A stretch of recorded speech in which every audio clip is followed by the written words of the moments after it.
배에서 통증을 일으키는 원인 질환들이 여러 가지가 있습니다. 오늘은 그 중에서 간으로 인해서 나타나는 통증, 간 통증에 대한 이야기를 해드릴 거예요. 주로 오른쪽 윗배가 아프다고 할 때 한 번 정도 의심을 해볼 수 있는데요. 임상에서는 드물지는 않습니다. 오히려 복통의 원인 중에서 조금은 흔한 편인데, 근데 자주 놓치는 경우들이 있기 때문에 오늘은 간에서 어떤 이유 때문에 통증이 느껴지고 어떻게 좀 구별을 할 수 있는지, 그리고 또 어떻게 관리를 하고 치료를 해나가는 게 좋은지, 이런 내용들을 중심으로 이야기를 해드릴 거예요. 배 아파서 고생해 본 적 있으시죠? 배가 아플 때 다른 데 뭐 팔다리 아픈 거랑 배가 아픈 거는 좀 많이 다릅니다. 왜냐면 배에는 중요한 장기들이 있기 때문에 배가 아프다 그러면은 살짝 이제 걱정이 되죠. 혹시 심각한 문제는 아닐까? 그래서 복통이 느껴질 때는요, 제일 먼저 확인을 할 게 통증을 느끼는 부위가 정확하게 어디쯤인지를 확인을 하는 겁니다. 보통 배꼽을 중심으로 해서 4등분을 하는 방법도 있고요, 또 9등분을 해보는 방법도 있는데, 일단은 통증을 느끼는 부위가 배 전체적이냐 아니면 배 일부분이냐를 먼저 나눠보고요. 배 일부분일 때 어느 부위냐에 따라서 그 부위에 위치한 장기의 문제일 가능성이 있기 때문에 일단 정확하게 통증을 느끼는 위치가 어딘지를 확인해 보는 게 중요하죠. 간은요, 오른쪽 늑골에서부터 이렇게 가운데까지 이어져 있습니다. 우리 몸에서 단일 장기로는 가장 큰 장기예요. 그리고 가장 무겁습니다. 간이 문제가 생기면 간이 약간 부어요. 이 붓게 되면은 늑골 밑으로 약간 딱딱한 것들이 만져지거나 아니면 심화부라 그러죠. 이 오목가슴 쪽에서 뭔가 좀 딱딱하게 느껴지는 그런 게 느껴질 수도 있죠. 그래서 통증이 오른쪽 늑골 밑으로 윗배 쪽에서 이렇게 아플 때 한 번 정도 이제 간 통증을 의심을 해볼 수가 있는데요. 간이 하는 역할은요, 간은 무슨 역할을 하죠? 피로를 관리하나요? 네, 일단 첫 번째는 해독이죠. 혈액을 정화를 시켜주는 작용을 합니다. 외부에서 우리가 음식을 먹잖아요. 소화를 시키고 나면 제일 먼저 거치는 게 간이에요. 그리고 우리가 이제 호흡을 하거나 이렇게 피부를 통해서 들어온 혈액들이 가장 먼저 통과를 하는 것도 이제 간을 먼저 통과를 합니다. 외부에서 들어온 나쁜 세균이라든지 이런 오염된 물질들이 우선 1차적으로 걸러주는 작용을 하죠. 그리고 혈액이 좀 잘 돌도록 하는 데도 상당히 중요한 역할을 해요. 한 60kg 정도 되는 성인을 기준으로 했을 때 혈액량이 5리터 정도 된다고 합니다. 낮에는요, 간에 항상 한 1리터 정도의 혈액이 저장이 되어 있어요. 그러면은 혈관 안에 도는 혈액이 조금 모자르다 그러면은 간에서 혈액을 조금 더 혈관 쪽으로 넣어주고, 혹은 너무 많이 혈액이 돈다 싶으면은 간에서 조금 더 저장을 하고 하는 식으로 해서, 여러분들이 음악 들을 때 버퍼링을 하잖아요. 그런 것처럼 혈액이 도는 이거를 버퍼링하는 역할을 간이 하고 있고요. 밤이 되면은 약 2.5리터 정도 되는 혈액이 간으로 갑니다. 그러면 전체 혈액의 한 절반이 간으로 가는 거죠. 그래서 그동안에 여러가지 이런 피로 물질을 해독을 하기도 하고, 여러가지 필요한 항체들이나 효소들을 이제 분비를 하기도 하고, 이런 역할을 하고요. 그래서 그렇게 해가지고 걸러진 것 중에서 기름에 녹는 것들은 담즙으로 배설을 해서 담낭에 모아뒀다가 소화기를 통해서 대변으로 배출을 하게 되고요. 물에 녹는 독소들은 혈액을 따라서 신장으로 가서 신장에서 소변으로 걸러서 방광에 저장이 됐다가 소변으로 배출을 하는 그런 기능을 하는 게 이제 간이죠. 간에 여러 가지 이제 병변들이 생길 수 있는데요. 간 세포들을 보면은 이렇게 격자 모양으로 해가지고는 아주 촘촘하게 되어 있습니다. 그리고 그 사이를 혈액들이 이렇게 지나가고 림프액들도 지나가고 이렇게 되어 있어요. 여러분들 정수기, 여과기 보신 적이 있나요? 보면은 저런 거하고 좀 비슷해요. 그래서 물이 통과를 하면서 그 여과하는 그런 알갱이들 사이를 지나면서 물이 깨끗하게 여과가 되는 것처럼 혈액들이 이 사이를 지나면서 이제 깨끗하게 여과가 돼서 또 다시 혈관 속을 돌게 됩니다. 혈액 중에 이제 지방이 너무 많아지게 되면은 간 세포 사이사이에 이렇게 지방이 끼게 돼요. 그러면 기능이 조금은 떨어지겠죠. 이게 오래돼서 간 세포가 이렇게 딱딱하게 돼서 제 기능을 못하게 되는 게 간경변이에요. 이런 게 이제 심해질수록 간이 역할들이 많이 이제 줄어들게 되고, 간으로 인한 여러 가지 문제들이 생길 겁니다. 간에 문제가 생기는 뭐 여러 가지 이제 원인 질환이 이제 가장 대표적인 거는 간염이죠.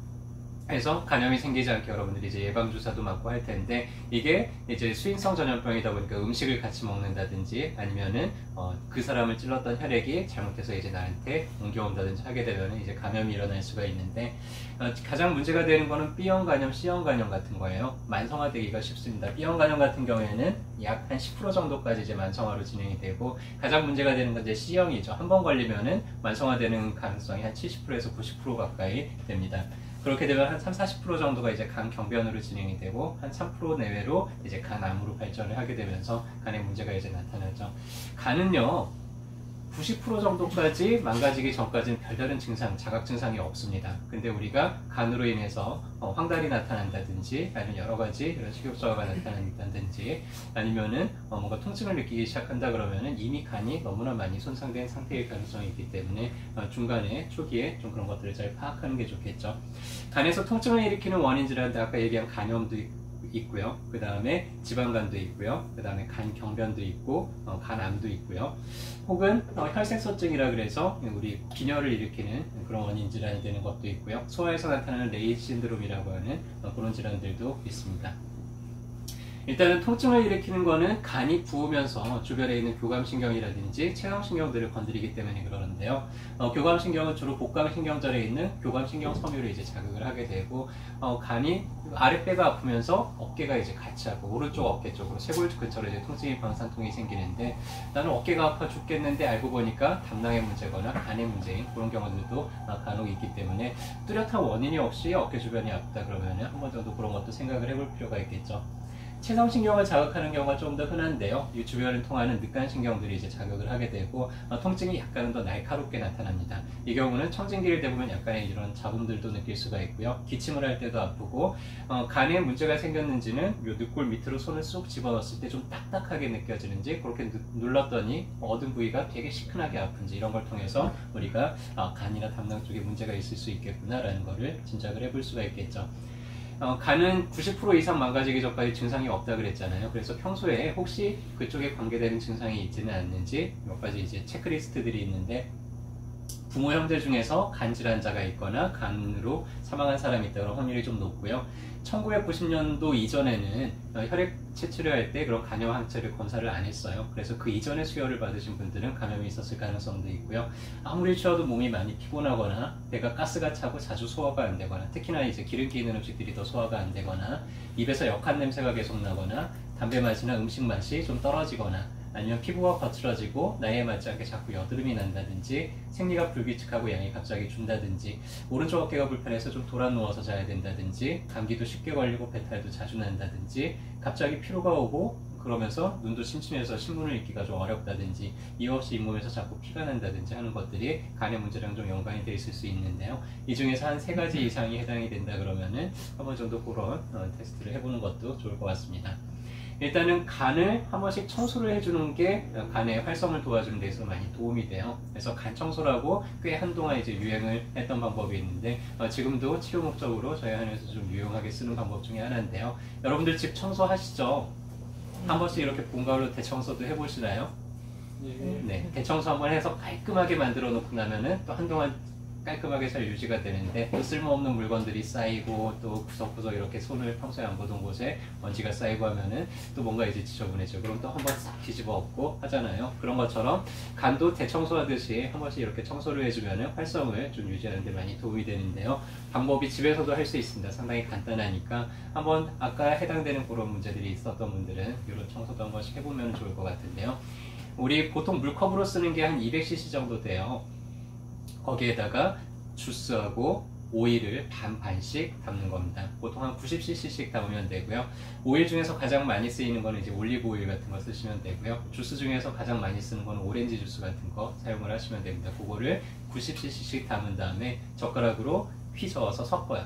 그리고 나서 그거를 원샷을 하는 겁니다. 한꺼번에 마셔요. 좀 역하겠죠. 그래서 좀 비위가 약한 분들은 그걸 마시면 약간 미식미식하는 분들도 있기는 한데, 그걸 마시고 나서 바로 똑바로 눕는 거예요. 그리고 나서 30분 정도 가만히 누워 있으면요, 어떤 일이 일어나면은 그 기름과 과일 주스가 통과를 하면서 담즙을 확 분비를 시켜요. 그래서 담낭 안에 모여있던 담즙이 일시에 배출이 되면서 그 과정에서 아주 작은 담석들이 이렇게 빠져나오는 경우들도 있고요. 그리고 담즙이 한꺼번에 비니까 간에서 또 새로 담즙을 만들어내기 위해서 상당히 이제 활성화가 되면서 간 사이에 있는 여러 가지 그런 것들을 좀 더 청소를 하는 그런 효과를 볼 수가 있습니다. 어깨동마니원에서는 체질별로 조금 더 효과적으로 그런 청소 작업이 일어날 수 있도록 그런 프로그램도 있기 때문에, 혹시 그런 걸 좀 더 전문적으로 받아보고 싶다 하시는 분들은 진료하실 때 신청을 하시면 그거에 대해서도 안내를 해드릴 거고요. 보통 간 청소를 하고 나면 담즙이 배설되면서 대변을 볼 때 이런 알갱이 같은 것들이 왕성 빠져나오는 것을 볼 수가 있습니다. 이런 게 내 몸속에서 수십 개가 빠져나왔다 그러면 생각만 해도 뭔가 개운하시겠죠. 근데 이거를 담석으로 오해를 하는 경우들이 과거에는 있었는데 실제로 담석이 빠져나오는 건 아니고요. 콜레스테롤 덩어리들이 뭉치면서 이런 콜레스테롤 덩어리가 되는 것들입니다. 그래서 실제로 대변을 보면 이런 것들이 뭐 노란색, 초록색 이런 게 알갱이처럼 이제 빠져나오게 되는데 한 번씩 그러고 나면은 뭐 피로감도 좀 많이 개선이 되고 뭔가 좀 머리도 맑아지고 이런 효과가 있다고 하는 분들이 많이 있습니다.